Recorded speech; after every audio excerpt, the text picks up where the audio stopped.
ពីស្រឡាញ់អូនលើសឹងតែរត់ថ្ងៃផងនិយាយบ่อยស្រួលណាតែទង្វើបងវិញដោយណាញ់ស្រឡាញ់មិនយល់សងថាព្រោះហេតុអ្វីព្យាយាមធ្វើល្អមិនដែលស្មងលើស្នេហ៍តែមានមេមិនអោយតម្លៃមេនោះស្រ័យទួញយំរៀមក្រំរាល់ថ្ងៃថ្លៃមិនដែលសួរនាំមួយម៉ាត់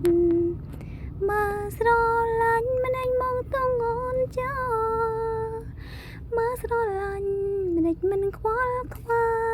យអូនឯកាខ្លាំងណាស់ដឹងតែឆោមឆាយមកសប្បាយមិនកិនពីស្រីបើតទៅមងនៅតែបែបនេះទៀតក៏មិនតង់ថាអូនមានថ្មីខំចិញ្ចឹមចិនស្មោប៉ុន្តែគ្មានន័យថ្លៃមិនដែរដកចិនទុំដឹង